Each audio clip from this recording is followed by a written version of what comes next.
Hey everyone, welcome back to Bill's Mathia. This week's episode is titled, What Do You Mean Average?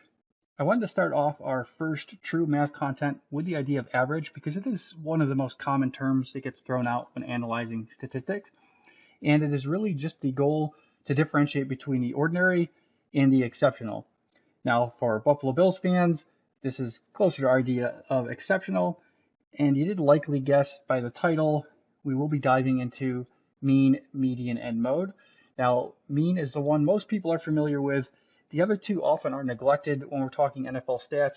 We're going to cover all three briefly here with some examples. And as a quick refresher, if you needed it, that is how mean is calculated. We're going to start off today's journey with completion percentage. And the arithmetic mean has been calculated and given this bright red line here.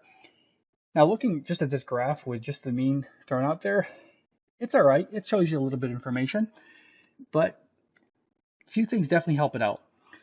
Giving the range of possibilities is a huge value when we're talking average because it's not really just this number that gives us what we're looking for. We also, again, want to differentiate between this idea of normal and exceptional. And exceptional can go a couple different directions. From our Zach Wilson 54.5 to our Geno Smith 69.8, leading the league completion percentage, just as everybody would have predicted during the offseason. Of course, we're a Buffalo Bills site, so we want to worry about Josh Allen at 63.3%. Now, with just a few numbers added, the mean average does give us a pretty good view of what's normal, what's not normal.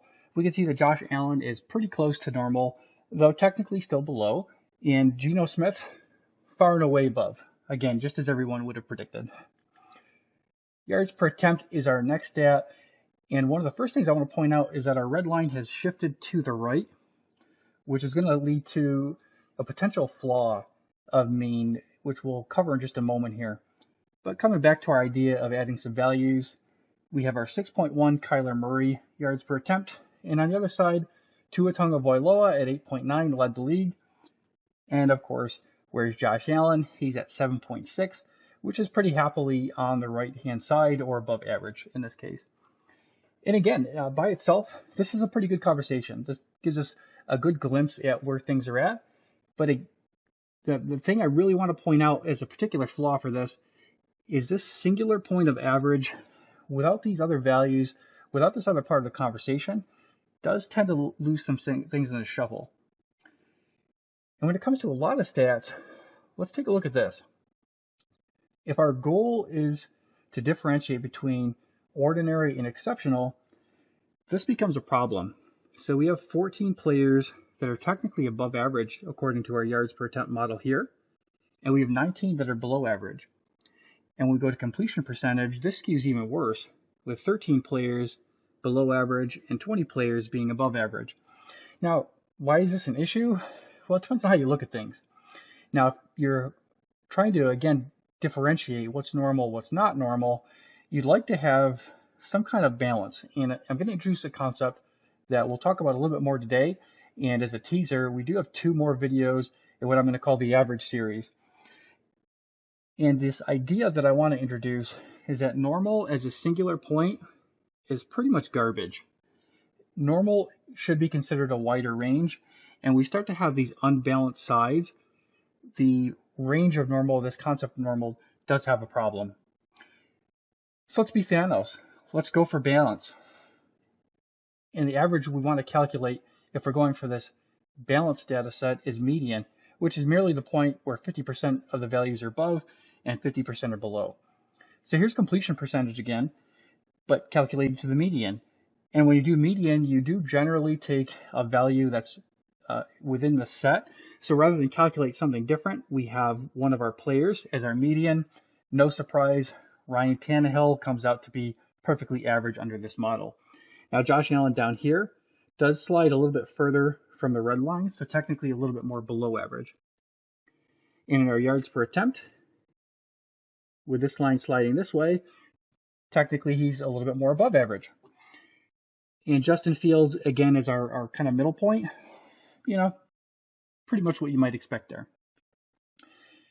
You're going to see some numbers here, which we'll talk about next week a little bit on why I went with 8. But the value of using this median is, again, introducing this concept of normal as a range. And the idea of the range is really simple. So if we were to use this singular point, this Justin Fields point, as our what's good or what's bad kind of differentiation point, you would have Trevor Lawrence slightly below and Jacoby Brissett slightly above. And if you group them strictly by this idea of this is average and nothing else is, that doesn't really seem fair to either player, because look at how small the gap really is. So to call Trevor Lawrence bad and Jacoby Brissett good based off of that sum of a margin is why we don't like this singular point of average kind of defining things. Now again, we are going to come back to that in the next couple of weeks. But before we finish today up, we got to talk about mode. This one is more niche, which is why probably it's forgotten, but there are a lot of instances where you can bring this up. And my favorite example, we're going to show Josh Allen in an actual play today. Even though this is math, we can still show some football. So while there is definitely an argument that maybe that was justified, it was definitely unnecessary roughness. And let's talk about this.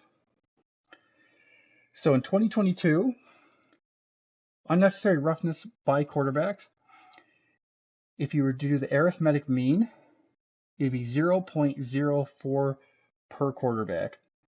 That number is practically useless. What's more important is how many quarterbacks played.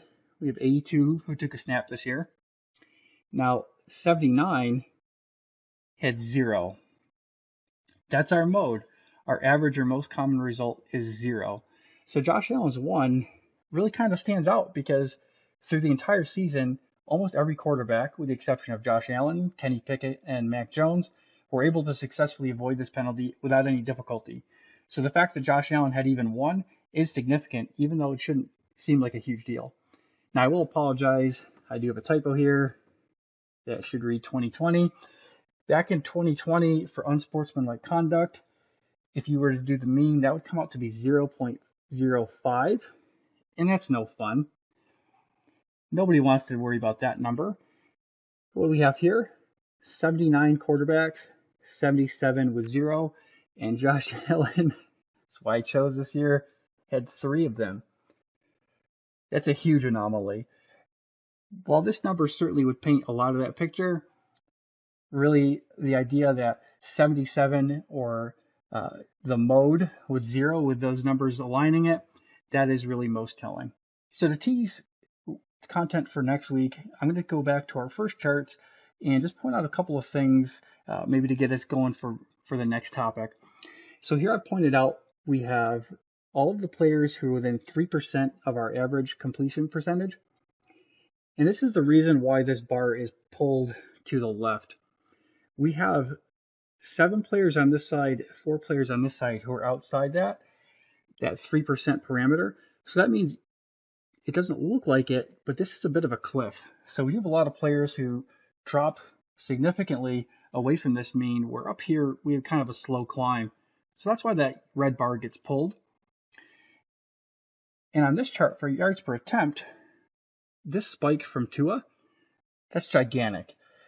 So when we take a look at this idea of average as what's the difference between normal and not normal, those things do become significant. So next week, we're going to take a look at a couple of things.